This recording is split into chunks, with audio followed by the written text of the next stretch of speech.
स्वागत है आपका विनोद जी नई परख के मंच पर एक बार फिर। आजकल तो राजनीतिक घटनाओं की स्थिति यह है कि आप एक घटना खोजने बैठते हैं कि चर्चा योग्य, पता चलता है आपके हाथ में 5 लग जाती हैं। और मेरा मन कर रहा है कि आपके साथ पूरे दिन चर्चा करूं, सब घटनाओं के ऊपर बातचीत करूं, लेकिन पूरे दिन चर्चा व्यावहारिक रूप से नहीं हो सकती। इसलिए मैं अपनी चर्चा का फोकस कल जो विपक्ष की बैठक होने वाली है, जो कांग्रेस के निमंत्रण पर और ममता बनर्जी के अनुरोध पर कांग्रेस द्वारा भेजे गए निमंत्रणों के आधार पर आयोजित की जा रही है, मैं वहां से अपनी बात शुरू करूंगा। फिर बाद में हम लोग अन्य घटनाक्रमों की ओर भी दृष्टिपात कर सकते हैं। तो ममता बनर्जी ने अपील की थी कि भाई जून के महीने में इंडिया गठबंधन की बैठक की जाए।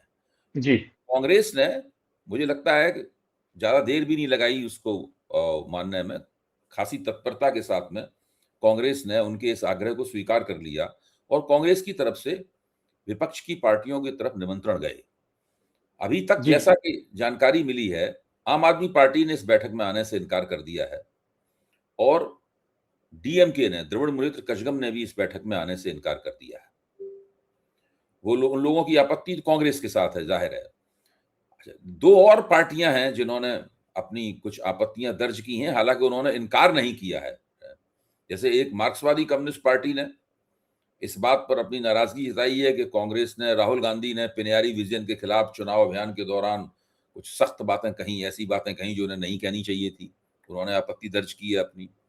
दूसरे झारखंड मुक्ति मोर्चे ने भी आपत्ति दर्ज की है। उन्होंने भी कहा है कि भाई आप राज्यसभा की एक सीट पर आपने अपनी तरफ से अपना उम्मीदवार घोषित कर दिया। अच्छा, जी। मैं ये मानता हूं कि भाजपा विरोधी विपक्ष की एकता का जो प्रश्न है वो इन सब बातों से कहीं ज्यादा बड़ा प्रश्न है। डीएमके ने इसमें आने से इनकार किया है तो उसके पीछे एक बड़ा कारण है। भाई डीएमके लंबे अरसे से चला आ रहा कांग्रेस ने समझौता उसके चुनाव हारते ही तोड़ दिया। कांग्रेस के पास अपने तर्क हैं उन्होंने क्यों तोड़ा, लेकिन डीएमके के पास भी नाराज होने का एक वाजिब कारण है, वाजिब कारण है। आम आदमी पार्टी को लगता है कि अभी अभी तो पंजाब में कुछ दिनों बाद ही उसे कांग्रेस के खिलाफ संघर्ष करना पड़ेगा। चुनाव में मुख्यतः दो ही बड़ी ताकतें हैं, अकाली दल रेस से बाहर लग रहा है, भाजपा की पंजाब की राजनीति में कोई खास औकात है नहीं, हालांकि वो कोशिश कर रहे हैं औकात बनाने की। इसलिए उन्होंने सोचा होगा कि अभी हम विपक्षी एकता से थोड़ा दूर रखते हैं, पंजाब का चुनाव हो जाए, उस नतीजों को देखने के बाद हम तय करेंगे, मुझे ऐसा लग रहा है। जी। विनोद जी, ये जो कवायद है विपक्षी एकता करने की, एक ऐसे मुकाम पर जबकि देश जबरदस्त आर्थिक संकट के दौर से गुजर रहा है, खुद प्रधानमंत्री ने जो उनकी सलाहकार समिति है उसकी बैठक की, उस बैठक का मीडिया पर बड़ा प्रचार भी कराया गया, फिर आज तक प्रधानमंत्री की सलाहकार समिति के साथ जो भी बैठकें हुई उनका कभी जिक्र भी नहीं हुआ मीडिया में। और इससे पहले लगातार विदेशी मुद्रा कैसे भारत में आए इसके लिए तरह तरह की रियायतें दी जा रही हैं। इससे पहले दौर में रियायतें दी गई, फिर बैठक की गई। तो ऐसे मौके पर विपक्ष की एकता की कोशिश करना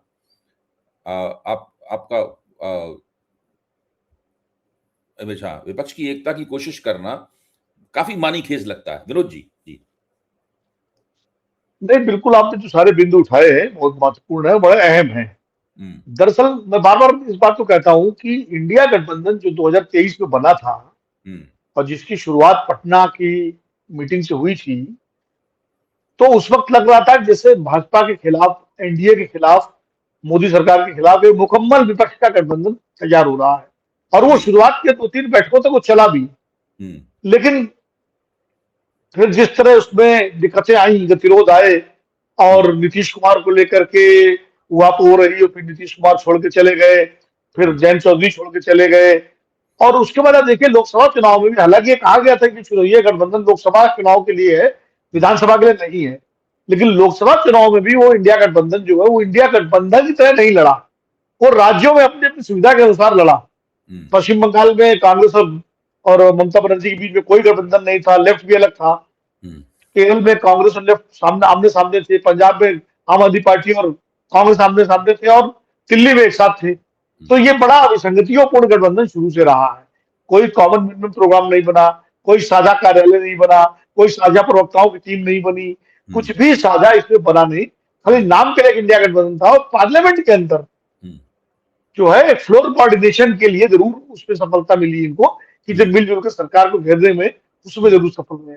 लेकिन अब ये देखिए भाई जी कि जब ढीला ढाला विसंगतियों से भरपूर, विरोधाभासों से भरपूर इंडिया गठबंधन चुनाव लड़ता है, तब वो भाजपा को 240 पे ले आता है। ये देखना चाहिए, अगर वो वाकई एक पूरा मुकम्मल विपक्षी गठबंधन बने, जैसे जनता पार्टी बनी थी या जैसे बीपीसी के समय बना था, और सारे छत्र बिल्कुल ईमानदारी से एक दूसरे को स्पेस देते हुए एक साथ हों, एक साथ चुनाव लड़े, एक दूसरे के लिए प्रचार करें, सीटों का सही तालमेल हो, और जो ओरिजिनल मौलिक जो योजना थी कि बीजेपी के सामने एक उम्मीदवार विपक्ष का हो, अगर उस तरह से सब कुछ हो तो फिर आप परिणाम समझ सकते हैं क्या होगा। लेकिन दिक्कत यह है कि जो इसके घटक दल हैं कांग्रेस समेत, वो एक दूसरे को अपने अपने क्षेत्रों में जगह नहीं देना चाहते, बिल्कुल भी स्पेस नहीं देना चाहते। जैसे ममता जी ने कांग्रेस को स्पेस नहीं दी, लेफ्ट को स्पेस नहीं दी।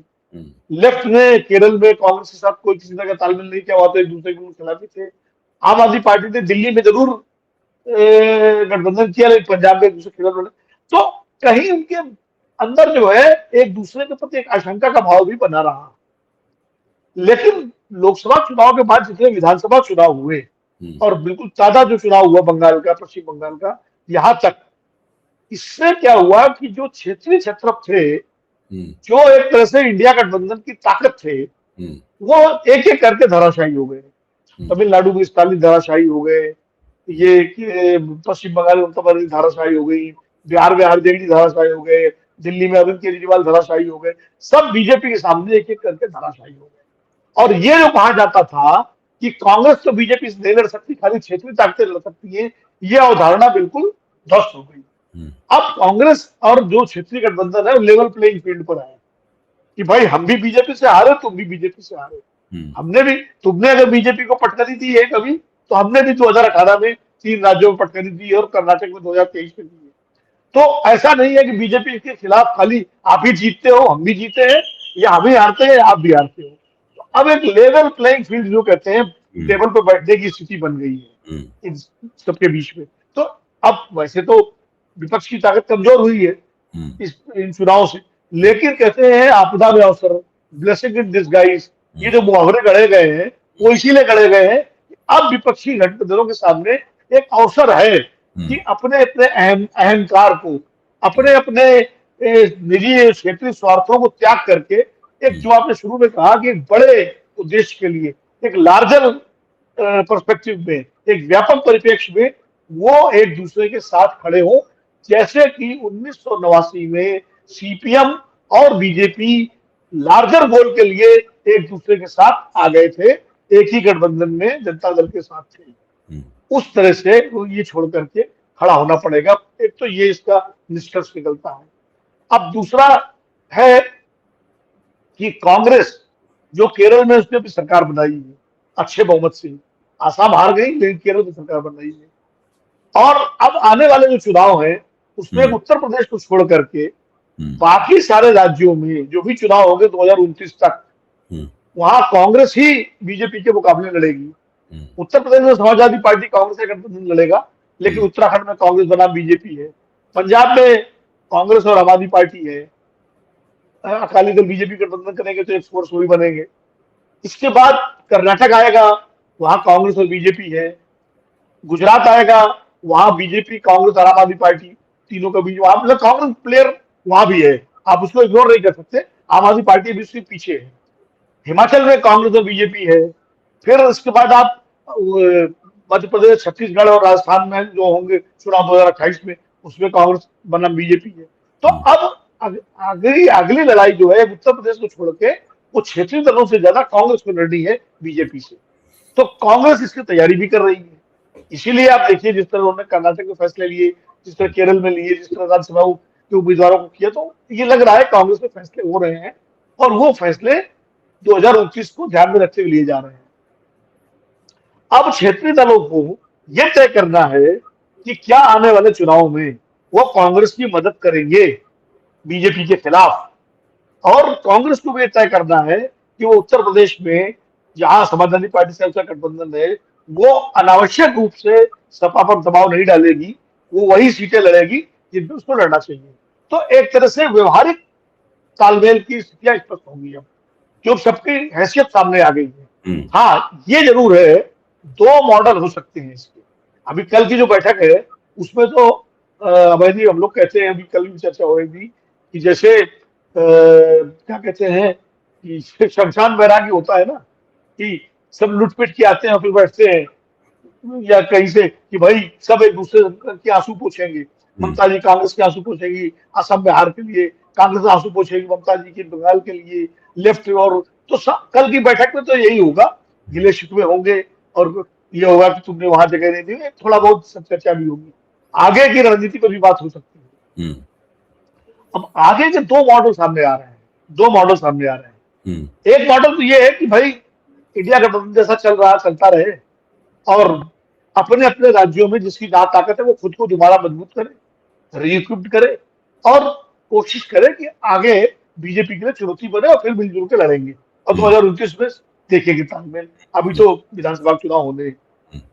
एक तो मॉडल ये है। दूसरा मॉडल ये है कि बिल्कुल तय करके अपने अपने अहंकार को त्याग करके सारे अपोजिशन पार्टी, सारे क्षेत्रीय दल जो इंडिया गठबंधन में हैं, वो एक सुर से कहें कि कांग्रेस इस लड़ाई को आगे बढ़ाए और हम आपके साथ हैं एक फोर्स के रूप में, और राहुल गांधी लीड करें इसको और हम उनके साथ हैं, और एक मुकम्मल गठबंधन बना करके राहुल गांधी के नेतृत्व में नरेंद्र मोदी जी की सरकार के खिलाफ अपने को पेश करें और कहें कि हम इसी आधार पर जनता के बीच जाएंगे, और कांग्रेस ये कोशिश करे कि आने वाले चुनाव में वो अपना प्रदर्शन बहुत बेहतर करे, जिससे कि एक उससे उसकी जीतने की संभावनाएं बढ़े और क्षेत्रीय दलों को साथ मिलने में दिक्कत ना हो।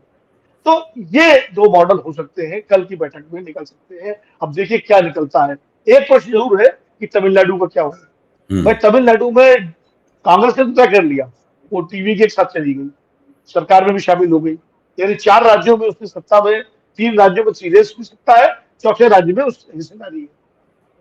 अब तमिल डीएमके को तय करना है कि वो क्या बीजेपी के साथ जाएगी, एनडीए के साथ, अपना सारा जो एजेंडा, जो उसका द्रविड़ एजेंडा है और जो जिस तरह से बीजेपी का मुकाबला किया है उनके, चाहे वो हिंदी का सवाल हो, चाहे डिलिमिटेशन का सवाल हो, वो तो क्या वो सब छोड़ करके वापस चला जाएगा, चला, या उन सारे मुद्दों को, धर्मनिरपेक्षता को, सनातन वाले मुद्दे को, सबको उसी तरह से उनसे लड़ते हुए वो वहां कोई रास्ता निकालेगा कि बीजेपी विरोधी गठबंधन में अपने लिए कोई स्पेस नहीं। अब वो कैसे निकलेगा, ये एक बड़ा जटिल प्रश्न। यही स्थिति आम आदमी पार्टी और लेफ्ट की है। लेफ्ट का अकेला किला है केरल, अब वहां कांग्रेस आ गई है, वो कैसे तालमेल बिठाएंगे।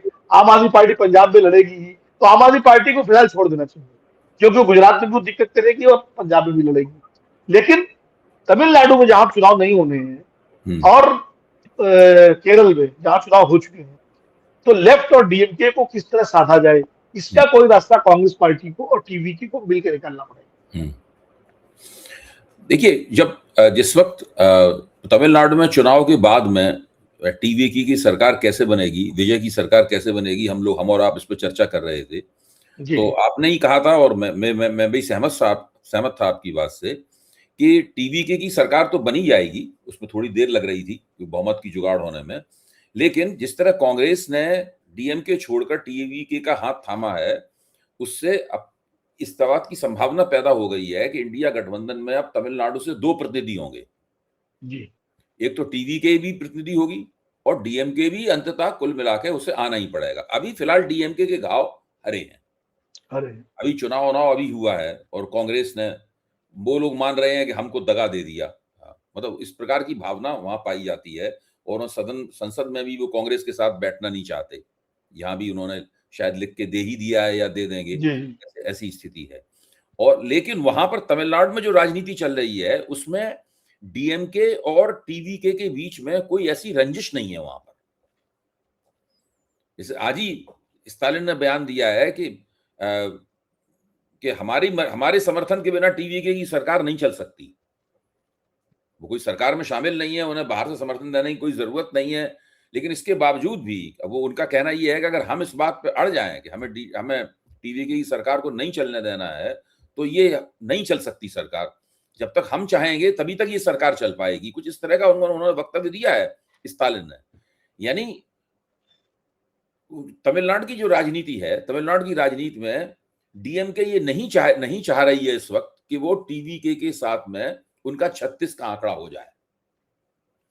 वो एक तरह से मिलजुल कर वहां पर विपक्ष की और सत्ता पक्ष की भूमिका मिली-जुली रहेगी, परस्पर व्यापी, इसको ओवरलैपिंग कहते हैं, इस प्रकार की भूमिका रहेगी।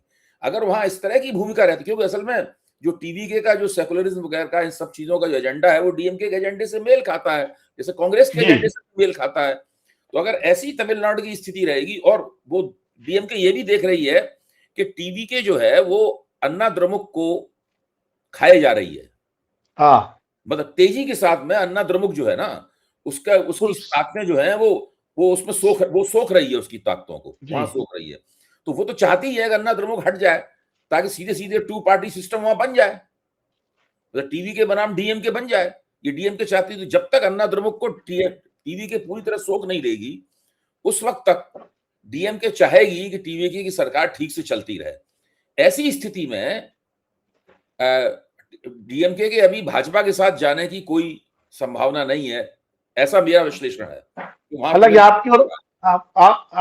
आपके और हमारे कई भाजपाई समर्थक मित्र जो है वो इस बात को लेकर बहुत उत्साहित है कि शायद डीएमके एनडीए में आ जाए, जैसे अटल जी के जमाने में कभी। मुझे अभी फिलहाल नहीं लग रहा है ऐसा कुछ, मतलब एक जमाने में चली गई थी वहां पर डीएमके उनके नहीं, साथ, तब परिस्थितियां बिल्कुल अलग थी। वो परिस्थितियां अलग थी, और वो उस वक्त की भाजपा भी अलग थी, वो हाँ, भाजपा भी भिन्न थी।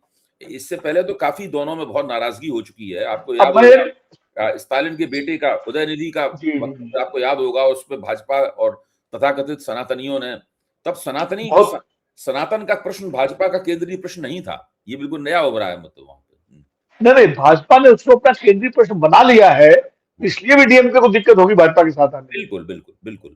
अच्छा, मैं एक और बताऊंगा आपको। हाँ, और शायद भाजपा को भी दिक्कत होगी सीधे तौर पर डीएमके के साथ आने में, क्योंकि सनातन के प्रश्न को उसने इतना ज्यादा उछाल दिया कि उत्तर भारत में वो क्या जवाब देगी इसको लेकर के, अगर वो डीएमके के साथ, उसको ये कल्पना नहीं थी क्योंकि ऐसी नौबत आएगी। एक और तमिलनाडु की राजनीति में एक डेवलपमेंट और हुआ है। भाजपा के पूर्व अध्यक्ष अन्नामलाई जो हैं, अन्नामलाई, वो बड़े प्यार से, बड़े प्रेम से भाजपा से अलग होकर के, और उन्होंने नई पार्टी और नया आंदोलन शुरू करने का ऐलान किया है। मैं इसको संघ और भाजपा का ही प्रोजेक्ट मानता हूं। मेरा मानना है कि ये बहुत सुनियोजित प्रोजेक्ट है, क्योंकि एआईडीएमके की लीडरशिप में जिस तरह झगड़े शुरू हो रहे हैं और जिस तरह वो अपने कैडर को, अपने वोटर को बांधे रखने में विफल होते जा रहे हैं लगातार, ऐसे में भाजपा अपने लिए बड़ी स्पेस देख रही है। हालांकि बहुत हद तक टीवीके ने उस स्पेस को ले लिया है, लेकिन भाजपा ये मान के चल रही है कि सीधे तौर पर भाजपा के साथ वो स्पेस नहीं आएगा, क्योंकि भाजपा के ऊपर उत्तर भारतीय या अखिल भारतीय होने का एक छाप है उसकी, वो है भी अखिल भारतीय पार्टी। तो वहां एक रीजनल फोर्स को ही वो वोटर, वो जनाधार मिल सकता है। इसलिए अन्नामलाई को मैदान में उतारा गया है, क्योंकि अन्नामलाई डीएमके के खिलाफ पूरा मोर्चा लेते रहे हैं लगातार, और वो अब अपनी यात्रा निकालेंगे, अपना एक आंदोलन शुरू करेंगे जिसमें तमिल अस्मिता भी होगी और हिंदुत्व भी होगा। जी, एक कॉकटेल होगा, मैंने शरबत शब्द का इस्तेमाल किया था अपने, कि वो जो है कि इसमें हिंदुत्व और तमिल अस्मिता को मिला करके, उस सेंगुल नेंगुल वाला जो प्रयोग बीजेपी ने, सरकार मोदी जी ने किया था पार्लियामेंट के उद्घाटन, नई बिल्डिंग के उद्घाटन में, काशी तमिल संगम में के जरिए मंदिरों की यात्राएं, तो उस सबको मिलाकर हिंदुत्व का तड़का और एक तमिल अस्मिता, तमिल प्राइड हिंदुत्व के साथ, उसको मिला करके कोई एक आउटफिट बनाना चाहते हैं अन्नामलाई। और वो पूरा जो है उनकी कोशिश है कि टीवीके के सामने एक नया चैलेंज शुरू खड़ा करे, कि और ऐसे में डीएमके के लिए और दिक्कत होगी कि डीएमके को एनडीए में जाने में, फिर डीएमके को उसी पाले में रहना पड़ेगा जो कांग्रेस और टीवीके। वापस आते हैं तमिलनाडु की राजनीति में, जिस तरीके से अभी हम दोनों ने विश्लेषण किया उससे स्पष्ट है कि डीएमके अभी भाजपा में जाने के बारे में सोच भी नहीं सकती, उधर वो रास्ता उसके लिए खुला नहीं है भाजपा के लिए, तो डीएमके के लिए। तो कुल मिला के अंततः थोड़ी देर सवेर होगी, लेकिन द्रविड़ मुनेत्र कझगम और टीवीके, ये दोनों पार्टियां विपक्षी एकता का हिस्सा बन जाएंगी। विपक्षी एकता का हिस्सा बन जाएंगी, ये ऐसा मुझे जैसे बिहार, जैसे एक समय हो सकता है। अच्छा जी, अभय जी, जैसे एक समय जब इंडिया गठबंधन शुरू हुआ था तो बिहार की दो ताकतें एक साथ थी, नीतीश कुमार और लालू यादव। हाँ हाँ, दोनों दोनों उसका हिस्सा बन जाएंगी। तो इस पे इसकी मुझे ज्यादा चिंता नहीं है, मुझे आम आदमी पार्टी की भी ज्यादा चिंता नहीं है। पंजाब चुनाव के बाद में आम आदमी पार्टी भी इधर आ जाएगी कि उसको और कोई ठौर नहीं है। देखिए, आम आदमी पार्टी को अगर भारतीय जनता पार्टी से लड़ना है, दिल्ली में लड़ना है या पंजाब में लड़ना है या और देश में कहीं भी जो भी राजनीति करनी है, उसको इंडिया गठबंधन का एक हिस्सा बनना ही होगा। और इन बातों को मैं बहुत छोटी-छोटी बात मानता हूँ जो झारखंड मुक्ति मोर्चे ने उठाई है, ये उठाई है, इसका ज्यादा कोई महत्व नहीं, नहीं है। वो उसका तो सैद्धांतिक प्रश्न ही नहीं तो अब हम लोगों को इस पे गौर करना चाहिए कि जो कल बैठक होगी, इस बैठक में क्या वोट चोरी का प्रश्न किसी तरीके से आएगा, उस सवाल के ऊपर चर्चा होगी और उसको एक आंदोलन के तौर पर या एक प्रमुख भाजपा विरोधी एजेंडे के तौर पर, चुनाव आयोग विरोधी एजेंडे के तौर पर विपक्ष उस प्रश्न के ऊपर विचार करेगा। विनोद जी, देखिए, जहां तक मुझे लगता है कि राहुल गांधी जरूर ये सवाल उठाएंगे। राहुल गांधी का तो ये मुख्य एजेंडा ही है। जिस तरह दो प्रेस कॉन्फ्रेंस के जरिए उन्होंने हरियाणा और महाराष्ट्र में वोट चोरी के मुद्दे को उठाया था, और दूसरा एसआईआर का मुद्दा भी उठेगा, क्योंकि ममता बनर्जी इस मुद्दे को लेकर, जी हाँ, ममता बनर्जी उसी मुद्दे को लेकर के आएंगी और वो इस बात को रखेंगी। तो और एसआईआर भी राहुल गांधी सबसे पहले उठा चुके हैं बिहार में जी। तो वो ममता बनर्जी जिन्होंने एक समय में राहुल गांधी के सारे मुद्दों से किनारा काट लिया था, जिन्होंने कहा था जाति जनगणना जैसे सवालों से हमारा क्या मतलब है, जिन्होंने एसआईआर का मुद्दा जब उठा रहे थे राहुल गांधी बिहार में तो उस पर कोई तवज्जो नहीं दी थी उनके सांसदों ने, जिन्होंने अडानी के मुद्दे पर भी उलट जाकर के कांग्रेस की नीतियों से उलट जाके अडानी के साथ बाकायदा वहां पश्चिम बंगाल में उनके इन्वेस्टमेंट को उसको उन्होंने किया था और अपने को अलग किया था। अब वो ममता बनर्जी, मुझे लगता है जिस तरह उनकी टूट फूट हुई है उनकी पार्टी में, जिस तरह उनकी पार्टी के 58-60 विधायकों ने जाकर के अलग गुट बना लिया है, सब जो महाराष्ट्र मॉडल वहां दोहराया जा रहा है, अब उनके सामने कोई चारा नहीं है कांग्रेस और राहुल गांधी के साथ कदमताल करने के अलावा। वो उन्हीं मुद्दों पर साथ कदमताल करेंगी क्योंकि उनको उनके अपने अस्तित्व का भी संकट है। बल्कि मैं तो आपको कहूँ, हालांकि बड़ी काल्पनिक बात है और बहुत दूर की कौड़ी है कि एक सुझाव आया भाई ये गंभीरता के साथ कि तृणमूल कांग्रेस अपना विलय करते कांग्रेस पार्टी में तो उसके 129 सांसद हो जाएंगे, तो उसकी लोकसभा सांसदों की टूट पड़ जाएगी लोकसभा राज्यसभा की। ये हालांकि ये तो मतलब मैं इसको बिल्कुल खारिज करता हूँ, ऐसी कोई संभावना मुझे लगती नहीं है क्योंकि तो काहे की खोलेंगी, लेकिन वो काफी हद तक मुद्दों पर, उन्हीं मुद्दों पर कदमताल करेंगी जिन मुद्दों से अभी तक किनारा करती नहीं। नहीं, मैं देखिए, ये सुझाव जो है, मैं इस सुझाव को थोड़ा सा एक अकादमी तौर पे सही, लेकिन थोड़ा और इसको इसके अंदर झांक के देखना चाहता हूं। ये ऐसा हो सकता है कि हालांकि आज तक कभी ऐसा हुआ नहीं है कि सदन में जो अगर हमको मुझे लगता है कि टीएमसी का संसदीय दल विभाजित होने वाला है, भारतीय जनता पार्टी उसको तोड़ने वाली है, तो वो अपने संसदीय दल को कांग्रेस के साथ अटैच कर दे। लेकिन उसमें एक पेच है। हाँ, उसमें पेच ये स्पीकर को मान्यता देनी होगी। हाँ, वही नहीं, स्पीकर नहीं, हाँ। वो अगर ममता बनर्जी का संसदीय दल घोषित करता है कि हम कांग्रेस के साथ अपना विलय करते हैं, तो वो स्पीकर मना कैसे कर सकता है? स्पीकर उस पर मना नहीं कर सकता। मना तो नहीं कर सकते अगर बहुमत से सारे। हाँ, संसदीय दल वहां पे विलय, संसदीय दल एक अलग एंटिटी होती है, बाहर बिल्कुल बिल्कुल पार्टी क्या है इससे कोई फर्क नहीं पड़ता। संसदीय दल संसद के भीतर की एक एंटिटी है। बिल्कुल बिल्कुल, जैसे इन्होंने किया ना राघव चड्ढा एंड कंपनी ने। हाँ, तो वो संसदीय दल कांग्रेस के साथ विलय कर देगा। जैसी कांग्रेस की 123 या 127 सीटें जो होती हैं, 27 सीटें हैं, 129 सीटें होती हैं, वैसे ही उसमें स्प्लिट करना भारतीय जनता पार्टी के लिए तकरीबन नामुमकिन हो जाएगा। इससे ममता बनर्जी अपने सांसदों को बचा सकती हैं इस रणनीतिक योजना के तहत, और बाहर वो लोग अपना अलग अलग पार्टियां दोनों चला सकते हैं। हाँ, ये बात संजय राउत ने शायद कहीं कही भी है। हाँ, मुझे देखिए, ये एक ऐसी भारतीय जनता पार्टी जिस तरीके से एक प्रीडेटर पार्टी है, प्रीडेटर शब्द मतलब जगह जगह लोगों को आक्रमण कर रही है, खा रही है, पार्टियों को समाप्त कर रही है, विधायक दलों को समाप्त कर रही है, संसदीय दलों को समाप्त कर रही है, इसी काम में लगी हुई है भारतीय जनता पार्टी। तो ऐसी स्थिति में उसका मुकाबला करने के लिए आपको भी आउट ऑफ बॉक्स, अलग हटकर कुछ नई रणनीतियां अपनानी होंगी। तो विपक्ष की राजनीति के लिए जरूरी है कि इस तरह से नया चिंतन किया जाए, एक इनोवेशन किया जाए, एक नवाचार किया जाए। अभय जी, 2019 में जब बुरी तरह से हार हुई थी विपक्ष की, तो शरद पवार के साथ घर राहुल गांधी गए थे और 2 मीटिंगें हुई थी शरद पवार की और राहुल गांधी की, जिसमें कांग्रेस और एनसीपी के विलय की बात आई थी और सुझाव ये था कि जो जो घटक कांग्रेस से निकल के गए हैं उनको सबको एकजुट किया जाए। और मुझे जानकारी है कि शरद पवार सिद्धांता इसके लिए तैयार हो गए थे। उनकी खाली कंडीशन ये थी कि महाराष्ट्र का सारा जो है कंट्रोल उनके हाथ में रहेगा। मतलब तो उसमें अजीत पवार भी तब उनके साथी थे, सुप्रिया सुले और सब लोग मिलकर। लेकिन कांग्रेस के जो महाराष्ट्र के नेता थे वो इसके लिए तैयार नहीं हुए।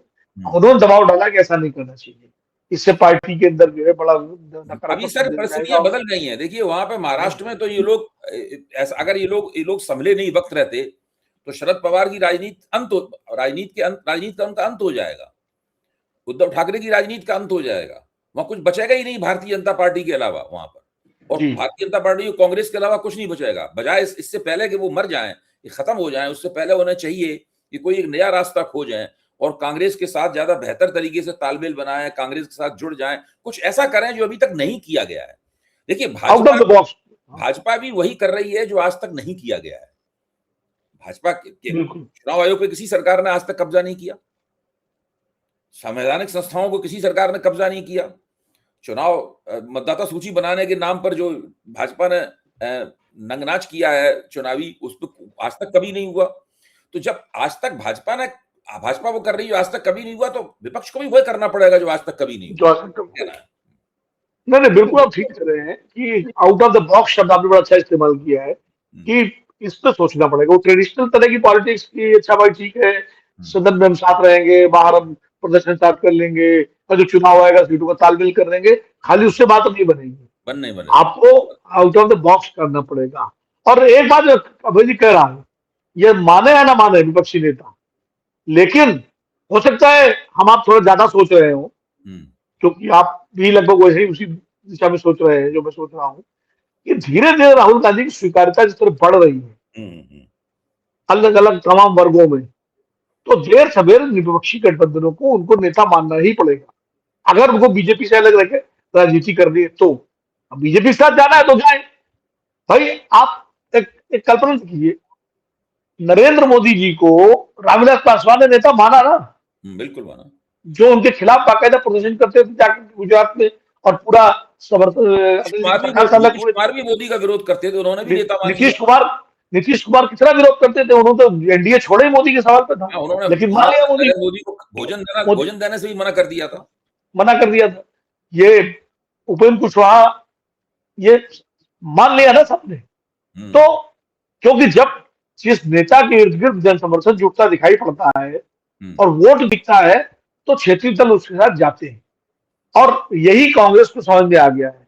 इसीलिए कांग्रेस इस कोशिश में है कि राहुल गांधी, चाहे वो नीट का मुद्दा हो, चाहे सीबीएसई का मुद्दा हो, या किसानों के मुद्दे हो, या अर्थव्यवस्था का मुद्दा हो, इन सारे मुद्दों को, या अंडमान निकोबार आइलैंड का मुद्दा हो, इनको सबको शिद्दत से उठाते हुए वो लड़ते हुए दिखाई पड़े अकेले इस सरकार से, और तब वो भी एक छतरी बने गैर भाजपा राजनीति की, जहां पर सबको उनका नेतृत्व मानना पड़े, और जो नहीं माने वो न इधर का रहेगा ना उधर का रहेगा। बिल्कुल ठीक कहा। ये मुझे लगता है ये परिस्थिति बन सकती है भविष्य में। हाँ, मतलब आज की हम लोगों की चर्चा की जो नई बात है वो यही निकल के आई चर्चा की कि विपक्ष की कल बैठक होगी, उसके अंदर वो लोग अपने आंदोलनकारी भाजपा विरोधी कार्यक्रमों के ऊपर चर्चा करेंगे, एकता को कैसे मजबूत किया जाए, इन सवालों पर चर्चा करेंगे, वो तो होगा ही।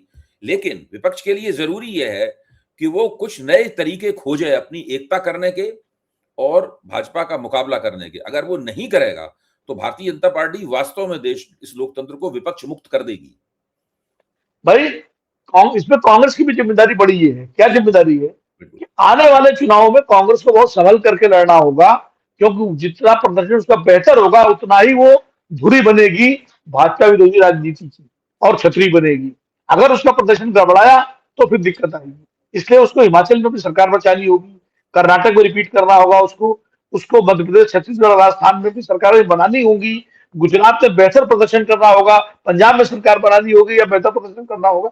उसको मतलब कुल मिलाकर के आने वाले सब चुनावों में उसके सामने ये चुनौतियां हैं। बिल्कुल, बिल्कुल, बिल्कुल। मैं आपसे पूरी तरह सहमत हूँ। और कुछ भाजपा अगर अगर कांग्रेस और विपक्ष ने अलग हट के सोचना शुरू नहीं किया, तो फिर इनके लिए जो अगला 1 डेढ़ साल है राजनीति का, वो बहुत मुश्किल है। इनको केवल बैठकों में एक बिल्कुल नया तरीका देखिए, जैसे ही कांग्रेस ये लोग अलग तरीका अपनाएंगे, भाजपा में खलबली मच जाएगी। हम देख चुके हैं, विपक्ष की एकता की संभावना प्रकट होते ही नरेंद्र मोदी बौखला जाते हैं। 2024 में बौखला गए थे। आप देखिए ना, जब इंडिया गठबंधन बना था तो कितनी बौखलाहट सामने आई थी। बौखलाहट सामने आ गई। इंडिया शब्द से परहेज हो गया था, भारत का नाम बदलने की तैयारी हो गई थी। आप याद कीजिए, G7 में इंडिया की जगह भारत लिखा जाने लगा था। पूरी G7 में इंडिया की जगह रिपब्लिक का भारत लिखा गया था। और जो भाजपा का पूरा जो इकोसिस्टम है, जो उनके समर्थक पूरे मीडिया में सब जगह है, वो इंडिया बोलने में उनको परहेज होता था। और जो भाजपा ने नाम दिया इंडिया गठबंधन को, इंडी गठबंधन, तो ज्यादातर तमाम सारे हमारे आपके जो राइट विंगर मित्र है, वो भी इंडी गठबंधन ही कहते थे। जिसपे मैं उनसे कहता था कि भाई आप क्यों बोल रहे हो, आप तो पार्टी का आदमी नहीं है, ये तो पार्टी ने नाम दिया है, बोलो गठबंधन। तो हमने कहा फिर एनडीए को एनडी गठबंधन क्यों नहीं बोलते आप, उसको आप एनडीए गठबंधन क्यों बोलते हैं। ठीक बात, ठीक बात। बहुत बहुत धन्यवाद विनोद जी। हम लोगों ने बहुत ही मेरे ख्याल से आज उपयोगी चर्चा की विपक्षी राजनीति के दृष्टिकोण से। और इस जो बात हम लोगों ने निकाली है आपसी चर्चा से, मुझे लगता है कि हम लोगों को और आगे उसको बढ़ाना चाहिए, और ज्यादा उसको खोलना चाहिए, और उसकी जो बारीकियां हैं उनमें जाना चाहिए, जो हम लोग अपनी अगली चर्चा में करेंगे। बहुत बहुत धन्यवाद।